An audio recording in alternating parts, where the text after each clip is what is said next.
Olá, vamos iniciar mais uma aula de literatura para o terceiro ano do ensino médio. Hoje, falando da semana mais importante do nosso país, a Semana de Arte Moderna. Também conhecida como Semana de 22, essa semana foi o marco na literatura moderna brasileira.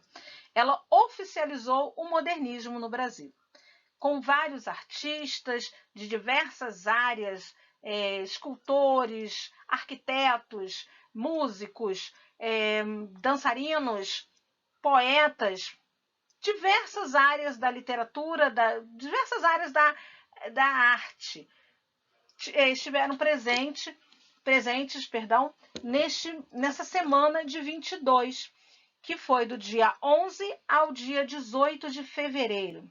E tiveram como objetivo renovar o ambiente artístico-cultural, ou seja, dar um sacode nisso aí, trazendo várias novidades para a arte, escandalizando, isso mesmo, eles escandalizaram todo o setor artístico-cultural do país, não só de São Paulo. O que seria um circuito apenas de um estado se tornou nacional.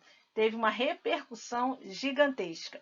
Nós temos aí ao fundo alguns quadros de Tarsila do Amaral. Claro, vocês estão vendo aí no centro, né? Um deles é o famoso Abapuru, né? Sobre aí a antropofagia.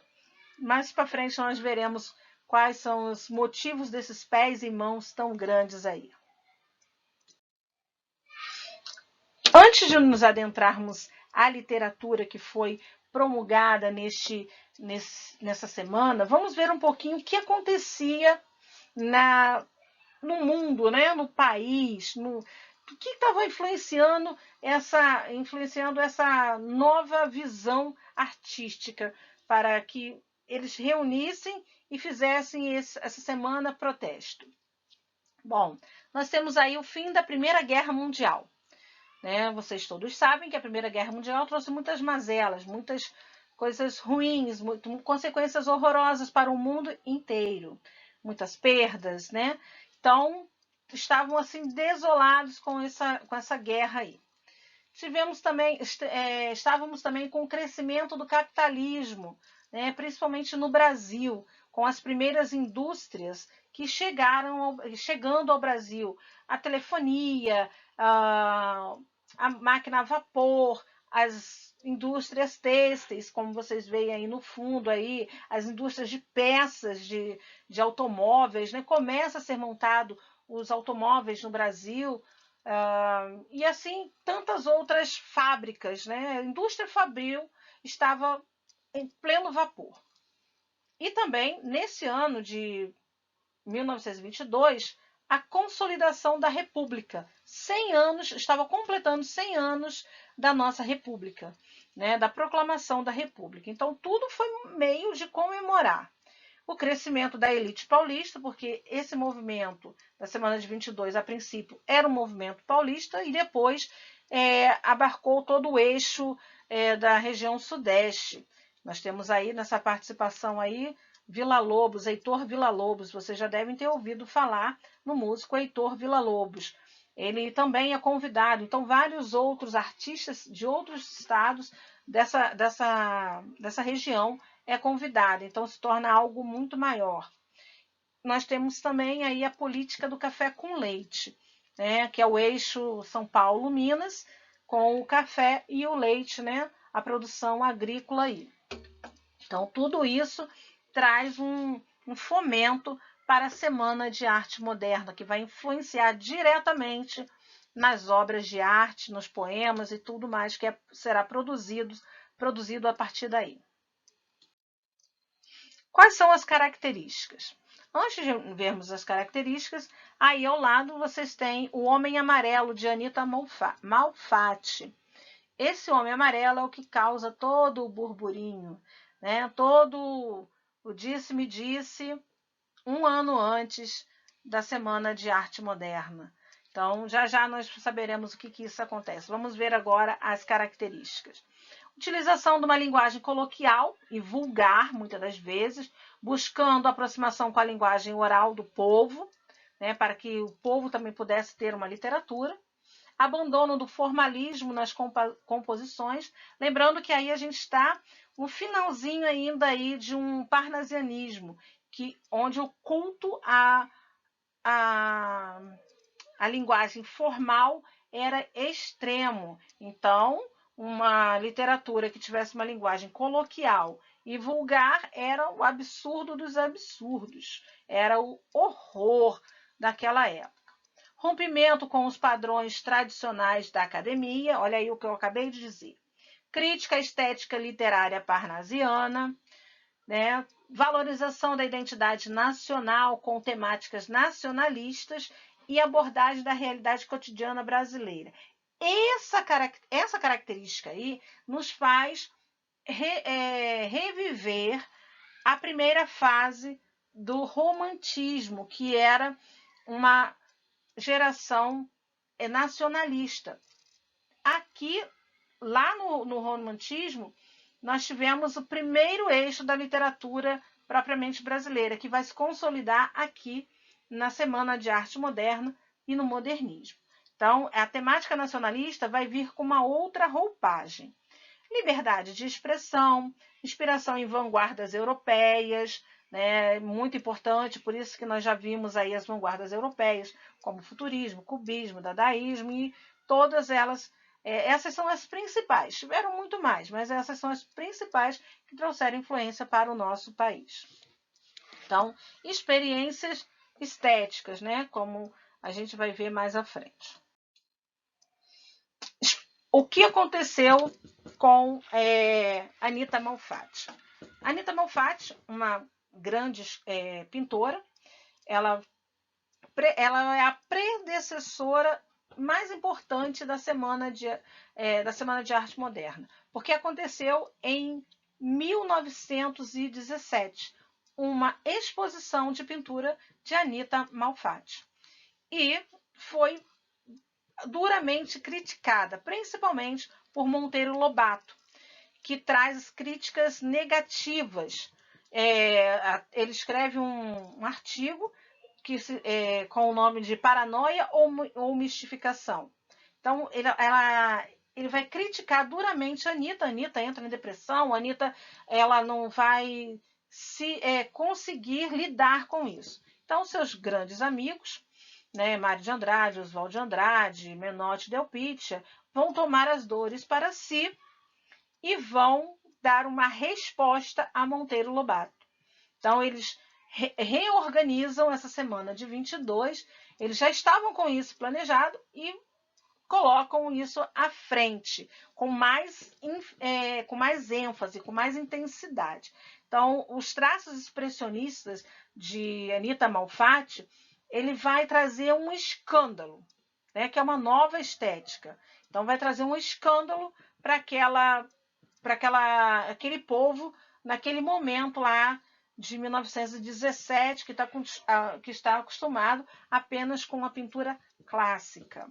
Então, ela é o estopim, é o ponto de partida aí para que a semana fosse bem mais de protesto do que seria.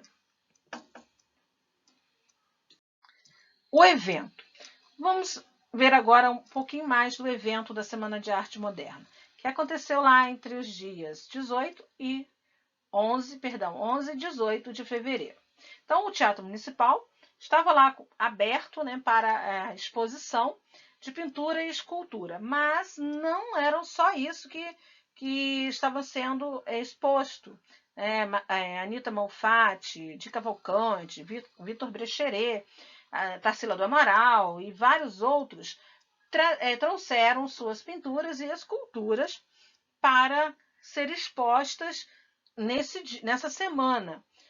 E isso já foi o suficiente para muitas vaias, agitação num modo geral, né? E ali começou o grande burburinho da semana. Teve também 3 festivais. Festival de música, dança, declamação de poesias, conferências, tudo acontecendo nos dias 13, 15 e 17 de fevereiro. Então, nós temos aí um escândalo total na sociedade paulista. Nos dias 13 e 15 de fevereiro, o que aconteceu? Graça Aranha, um escritor intelectual brasileiro muito renomado, né, naquela época era o bambambam da história, ele abre o festival com a conferência intitulada A Emoção Estética da Arte Moderna. Pronto. Aquilo ali foi um boom.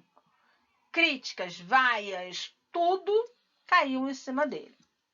Mas também nesse dia teve Hernani Braga para acalmar os ânimos com solos de piano, Villa-Lobos, que na época não era tão bem aceito, porque era criticado por conta das danças africanas. Então ele apresenta aí 3 danças africanas e vai trazer de novo o burburinho, né? Isso aí não era algo que não era concebível na época. Dia 15 foi o auge da semana. Mário de Andrade provoca irritação e algazarra em todos os que estão presentes. Ele lê o texto ele lê o texto que vai se tornar mais para frente um romance, A Escrava que não é Isaura. Então, aí, você já deve ter ouvido falar de A Escrava Isaura, uma escrava branca. Então, ele traz um outro texto que vai criticar esse romance e vai surgir depois o romance A Escrava que não era Isaura. Ele traz o abrasileiramento da língua portuguesa. Então, isso aí é a morte para alguns acadêmicos, né, que cultuam ali a língua perfeita. E também nós vamos ter aí uma outra conferência com Menotti Del Pitta, que também provoca a plateia, fazendo ecoar vaias por todo o teatro. Assim, o dia 15 foi pá, né, aquela boom na Semana de Arte Moderna. Também teve nesse dia 15 o sarau, né, de diversos escritores que tentavam falar no meio daquela gritaria, a plateia toda agitada. Teve Ronald de Carvalho, que leu o famoso poema Os Sapos, de autoria de Manuel Bandeira, que ridicularizava os parnasianos. Então, vale muito a pena vocês pegarem esse poema para ler, porque traz uma crítica ao parnasianismo assim fenomenal. E traz tudo aquilo que toda a ironia que eles querem, que eles buscam para ridicularizar esses parnasianos, né? Os escritores, a moda parnasiana.